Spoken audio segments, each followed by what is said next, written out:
భవన నిర్మాణ కార్మిక సోదరి సోదరులారా, మిత్రులారా, మేల్కొనండి.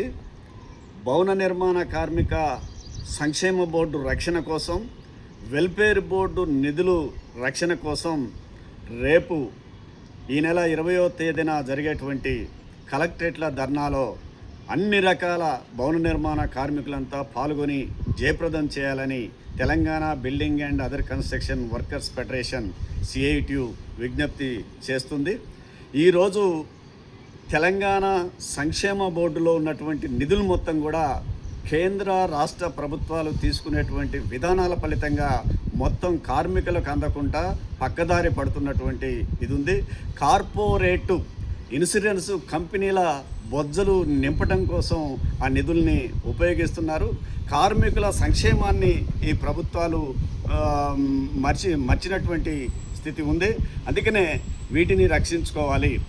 ఇలా రాష్ట్ర వ్యాప్తంగా అమలవుతున్నటువంటి సంక్షేమ బోర్డు స్కీముల్ని 3 సంక్షేమ స్కీములు, ఒకటి యాక్సిడెంటల్ డెత్, 2 నార్మల్ డెత్, అట్లాగే 3వది అంగవైకల్యం.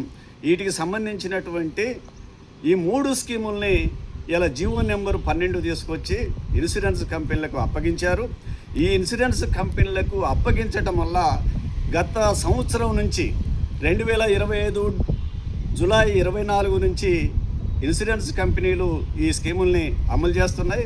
ఈ సంవత్సర కాలంలో 346 కోట్ల రూపాయలు ఇన్సూరెన్స్ కంపెనీలు తీసుకొని ఇప్పటికీ కార్మికుల కోసం ఖర్చు పెట్టింది 150 కోట్ల లోపు మాత్రమే ఖర్చు పెట్టారు. సుమారు 200 కోట్ల రూపాయలు ఇలా కార్మిక నిధుల్ని, సంక్షేమ బోర్డు నిధుల్ని ఇన్సూరెన్స్ కంపెనీలు కాజేశాయి. అంతేకాదు CSC హెల్త్ టెస్ట్ల పేరుతోని రాష్ట్ర వ్యాప్తంగా కార్మికులందరికీ అవసరం లేకున్నా టెస్టులు చేస్తామని చెప్పేసి టెస్టులు చేస్తూ 750 కోట్ల రూపాయలు ఇలా వెల్ఫేర్ బోర్డు నిధుల్ని CSC సంస్థ కాజేసినటువంటి ఇది ఉంది. ఇవే కాదు, ఇంకా అనేక కొత్త స్కీములను పెట్టి కార్మికులకు అందకుండా చేస్తున్నటువంటి స్థితి ఉంది. అంతేకాదు రాష్ట్రంలో ఉన్నటువంటి కార్మికులు 28,50,000 మంది ఇలా వెల్ఫేర్ బోర్డులో పేరు నమోదు చేయించుకుంటే దీనిలో 15,50,000 మంది పేర్లే రినివల్ చేసి వీరికి మాత్రమే సంక్షేమ పథకాలు అందిస్తామని 13 లక్షల మందికి అందకుండా, అసలు అరువులే కాకుండా సంక్షేమ పథకాలు అందకుండా ఇలా దగా చేస్తుంది ప్రభుత్వం.